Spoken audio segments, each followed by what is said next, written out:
Cerita fantasi dalam sebuah novel suatu hari berubah menjadi kenyataan ke dunia manusia.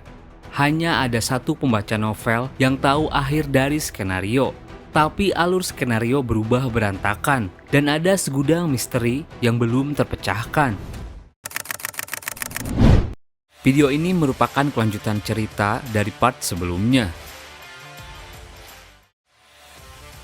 Di cerita sebelumnya, Kim Dokja dan orang-orang yang masih bertahan hidup kini dihadapkan dengan kehancuran paradis. Yo Jung Hyuk datang membantu rekan-rekannya melawan Renhead yang berubah wujud, sementara Gilyong dan Shin Yosung masih terjebak di bawah tanah paradis. Di tengah pertarungan teman-temannya, Kim Dokja bersama Han Soyoung melihat mereka melalui viewpoint tahap 3. Skill eksklusif Omniscient Reader viewpoint tahap 3 telah diaktifkan. Rasi yang belum memiliki julukan menghela nafasnya. Yo Jung Hyuk sadar itu. Sementara itu Gilyong dan Shin Yosung bersembunyi dari monster yang terus bermunculan. Gilyong mengendalikan serangga dan berbisik, "Apa yang harus kita lakukan? Aku tak bisa mengalihkan perhatian para monster lebih lama lagi." Yosung menjawab pelan, "Aku juga tak bisa menjinakkan semua monster itu. Jika aku melakukannya, otakku bisa meledak." Dan yang terjadi selanjutnya, satu monster menyadari keberadaan mereka. Gilyong bilang, "Apa itu? Sejak kapan dia ada di sana?" Monster itu menatap ke arah Shin Yosung. Sambil ketakutan Yosung berdiri, "Itu bukan monster. Aku akan mencoba menjinakkannya. Kita akan mati jika tidak melakukan apapun. Mungkin karena ini, Ajushi meninggalkan aku di sini."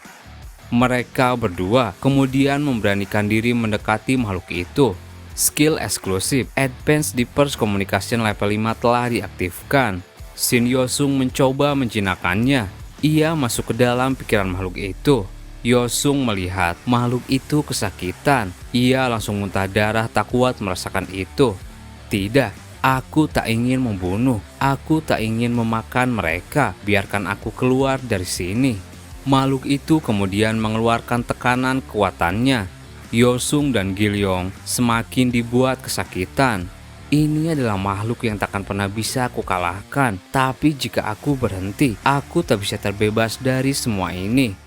Dokja memegang pundaknya. Rasi yang belum memiliki julukan melihat Anda. Yosung menyadari itu. Rasi yang belum memiliki julukan mengangguk. Shin Yosung semangatnya bangkit. Ia mendekati makhluk itu dan memegangnya sambil menangis. "Lihat aku, hanya karena kau terluka, bukan berarti kau harus menjadi monster." Kemudian, Shin Yosung mengeluarkan item yang diberikan Dokja dahulu. Ia menggunakan item itu untuk menjinakkannya. "Ayo melarikan diri bersama." Renhead yang tubuhnya menyatu dengan akar bawah tanah paradis, kemudian kesakitan. Dan ternyata, makhluk tersebut menghancurkan akar Renhead yang selama ini membelenggu tubuhnya. Hingga pada akhirnya makhluk itu berhasil lepas. Semua orang melihat itu heran. Jung Hyuk mengenalnya, itu Chimera Dragon. Naga itu berhasil dijinakkan oleh Shin Yosung. Renhead mencoba melancarkan serangan, tapi Jung Hyuk segera datang dan bertubi-tubi menebasnya. Renhead dibuat tak berdaya. Semua inkarnasi teriak, "Bunuh dia, cepat habisi dia." Renhead yang melihat semua itu bilang, "Pada akhirnya semuanya tidak ada artinya. Mungkin tak ada yang mempercayaiku, namun aku ini peduli. Aku tahu perasaanmu. Pria yang pertama kali kulihat ini, mengapa aku merasa dia benar-benar mengerti aku?" Renhead bilang, "Kau ingin pergi ke lantai selanjutnya, bukan? Kau takkan bisa menemukan apa yang kau inginkan. Semoga kau beruntung di lantai selanjutnya." Dan mendadak, tubuhnya tersambar petir. Ternyata yang melakukan itu adalah Dokaebi. Dilarang spoiler, nanti malah jadi membosankan.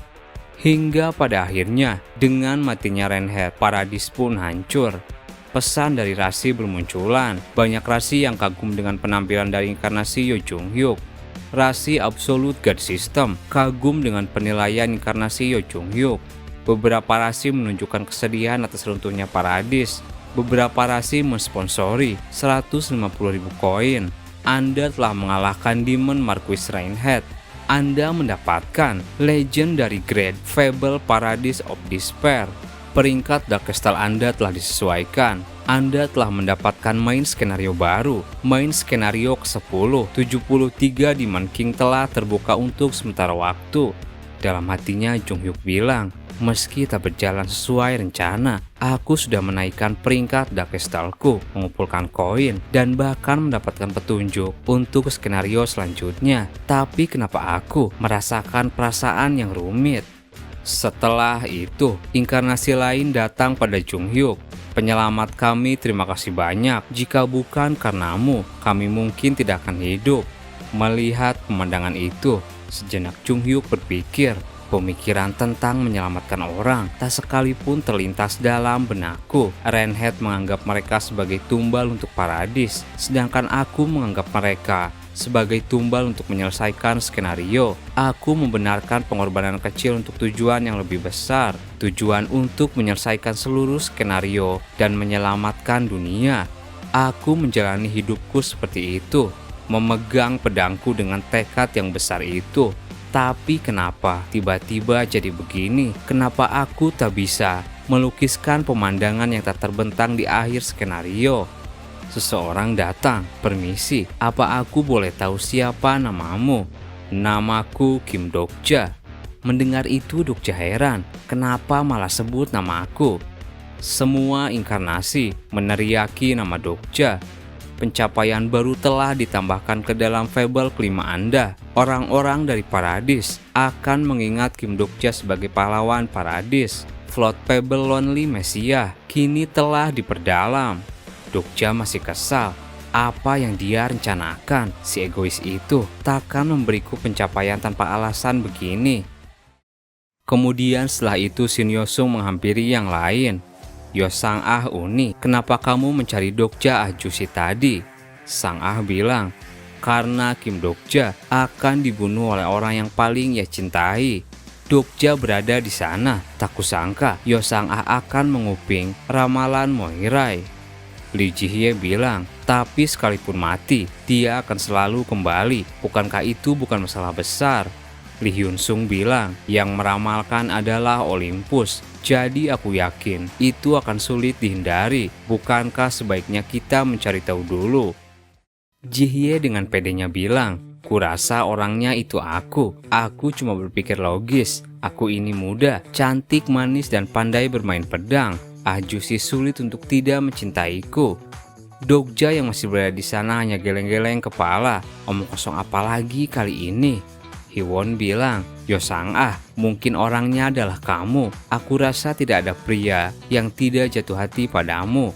Sang Ah menjawab, menurutku kami rekan kerja biasa. Aku justru mengira kalau Hiwon si orangnya. Bukankah Dokja sangat baik karena sering memberimu semua perlengkapan yang bagus?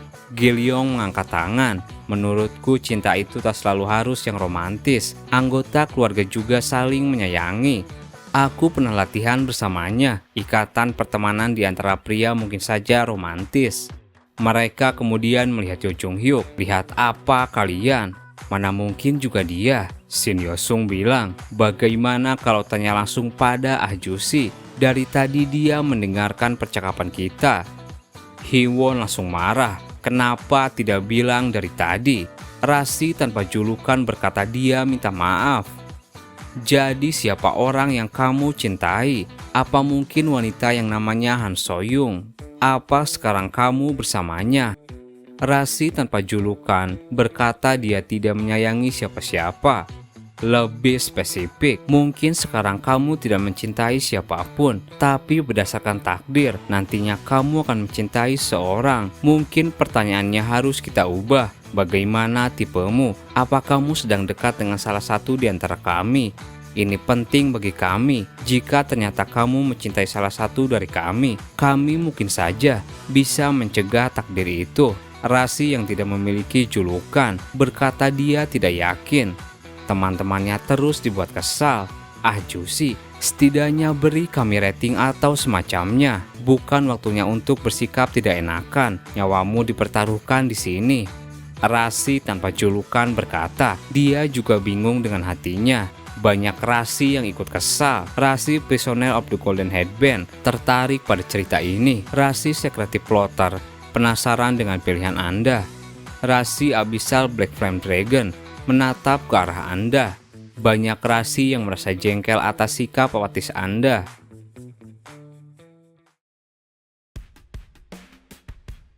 Di tengah situasi, Rasi Demon-like Judge of Fire berkata ia punya ide yang bagus.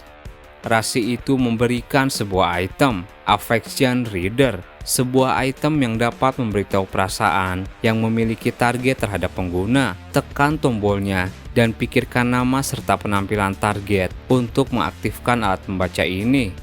Dokja langsung murung, bukankah itu item yang menghabiskan 100.000 koin yang hanya bisa dibeli member platinum di Dokaibi Bag? Kenapa harus segitunya? Rasi Demon-like Judge of Fire mendesak kalian untuk menggunakannya. Jung Hee-won memulai pertama.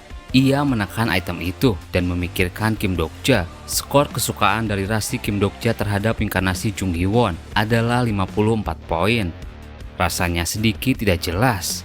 Selanjutnya Lee Ji-hye, tolong tunjukkan siapa yang ada di hati Kim Dokja. Skor kesukaan dari Rasi Kim Dokja terhadap inkarnasi Lee Ji-hye adalah 6 poin.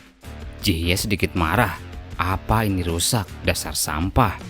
Kilyong 49 poin, Lee Hyun-sung 50, Yosung 56 poin. Kalau begitu, Yo Jung-hyuk duluan. Aku tidak punya waktu untuk ikut dalam lelucon murahan seperti itu. Rasi Queen of the Darkness Spring telah menyajikan item spesial pada inkarnasi Yo Sang-ah. Kini giliran Yo Sang-ah, ia memakai baju itu. Dokja kesal, dasar nenek bangka Olympus. Yo Sang-ah menekan item itu. Skor kesukaan dari Rasi Kim Dokja terhadap inkarnasi Yo Sang-ah adalah 481 poin. Semuanya heran, ini gila, berarti sudah dikonfirmasi kau orangnya Uni.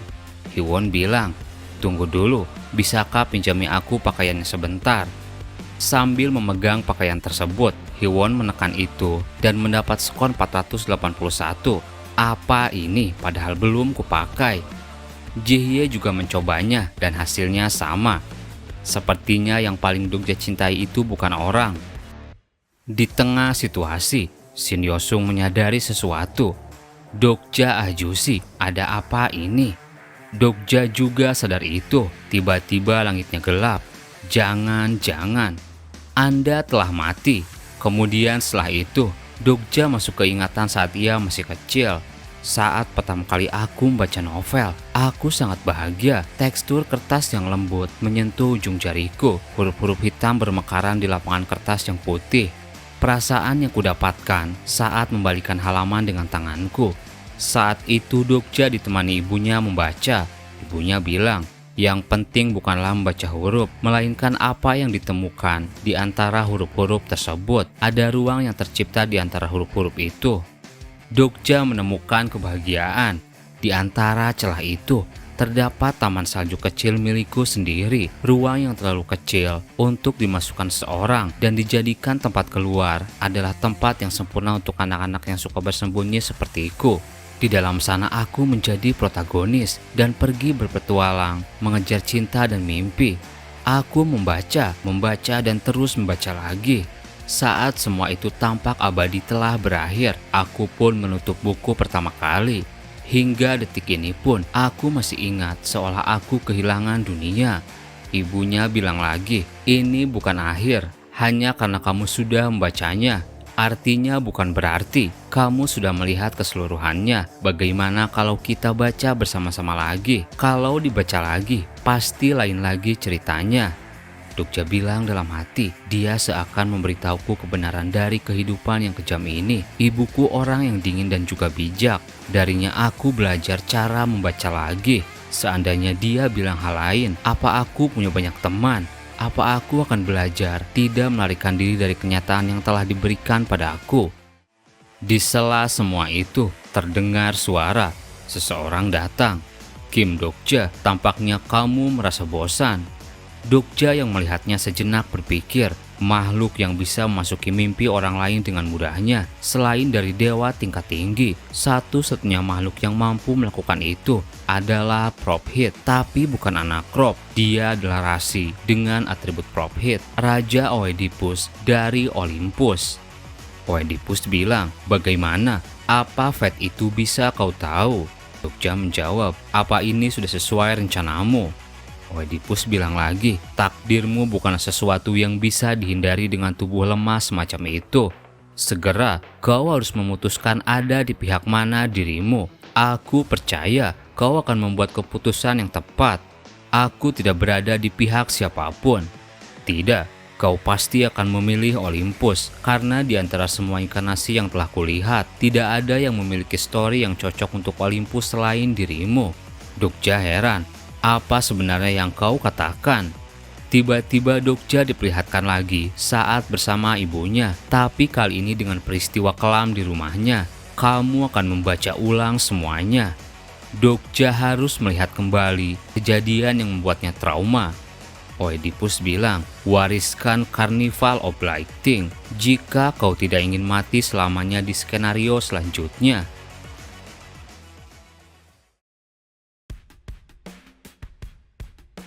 Hak istimewa, atribut Eglyph telah diaktifkan, tubuh Anda telah dibangkitkan kembali. Dokja berhasil hidup kembali. Kemampuan kepala yang bersangkutan adalah intelijensi. Karena efek hak istimewa, fungsi kognitif otak Anda akan menjadi lebih cepat. Dan kini, Dokja berada di tempat dengan hamparan awan yang luas. Dokja heran, di mana ini? Kenapa aku mati? Bukankah aku sedang menggunakan viewpoint tahap 3? Sepertinya seorang telah membunuhku saat aku tidur. Apa jangan-jangan Han Soyung?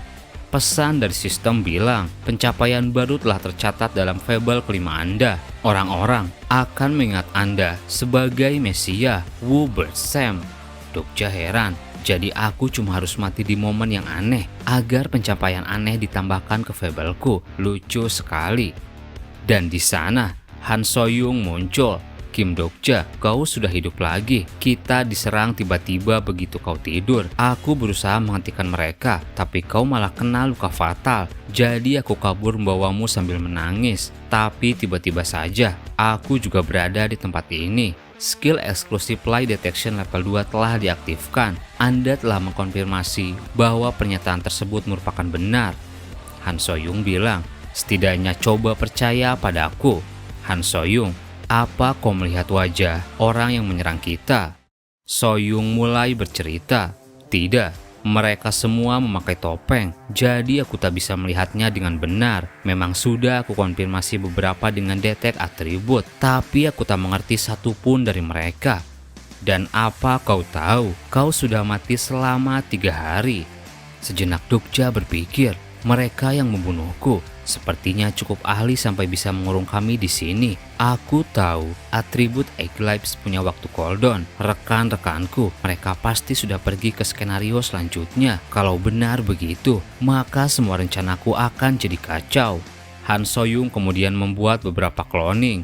"Apa yang kau lakukan?" Soyung bilang, "Sejauh aku pergi, hanya awan yang aku lihat. Aku menyuruh mereka berlatih. Itu metode latihan khusus. Saat mereka bertambah kuat, aku bisa mengembalikan klonku dan akan meningkatkan kekuatanku." Dokja sadar sesuatu. Dalam hatinya ia bilang, "Kurasa aku tahu kenapa Han Soyung bisa jadi lebih kuat dalam waktu singkat. Skill avatar tidak dijelaskan secara rinci dalam Way of Survival." Dokja bertanya, "Apa skillmu itu tidak punya batasan? Kau bisa membuat cloning sebanyak mungkin selama kau punya mana, bukan?" Soyung menjawab, "Tidak, setiap kali aku menggunakannya, aku harus membagikan beberapa ingatan. Dan jika klonku mati, aku juga kehilangan ingatanku. Tapi biasanya aku membuat mereka dari ingatan yang tak berguna. Dan kalau aku kembalikan dengan benar, maka ingatannya juga akan kembali secara utuh, meski sering terjadi lepas kendali. Maksudku, ada satu klon yang aku buat saat aku pertama kali menggunakan avatar. Mungkin gara-gara aku memberinya terlalu banyak ingatan. Dia lepas kendali dan tidak bisa aku ambil lagi. Tapi melihat aku baik-baik saja, berarti klonku juga baik-baik saja. Lagian aku membuatnya dengan ingatan yang tidak bermakna. Tunggu, aku baru ingat, para rasi datang mengunjungimu. Mereka rasi dari Nebulai Pedas dan Tamna. Mereka mengatakan hal yang ambigu, seperti menyuruhmu membuat keputusan yang tepat. Lalu ada orang seperti warrior Gorieo. Dia pergi tanpa berkata-kata dan cuma menatap mayatmu sebentar. Mendengar itu sejenak Dokja berpikir, tunggu, rasi datang secara langsung dan bukan dengan inkarnasi. Mereka pasti datang dengan wujud simbolis. Tapi bukankah itu akan menghabiskan plausibilitas yang banyak? Dokja bilang, rasi sebanyak itu muncul di arena skenario. Kurasa aku tahu di mana tempat ini. Agate Formation, metode yang bisa digunakan para rasi yang telah menguasai prinsip di balik 5 elemen, 4 simbol dan talent. Makhluk yang bisa dengan mudah menggunakan formasi sebesar ini di semenanjung Korea. Aku tahu mereka. Bagaimana kalau kau keluar sekarang? Seseorang kemudian keluar dari persembunyiannya. Sepertinya menipu seorang rasi itu hal yang mustahil. Ini bukan reuni yang membuatku senang. Dia adalah anggota dari King of Wanderer, rasi Joseon Persaman, tersenyum pada Anda. Ia bilang, Kim Dokja, penguasa menunggumu. Di tempat lain, Ibu Dokja sedang menunggunya. Terima kasih buat teman-teman yang udah nonton video ini sampai habis. Mohon maaf jika ada salah. Admin pamit dan sampai jumpa di video berikutnya.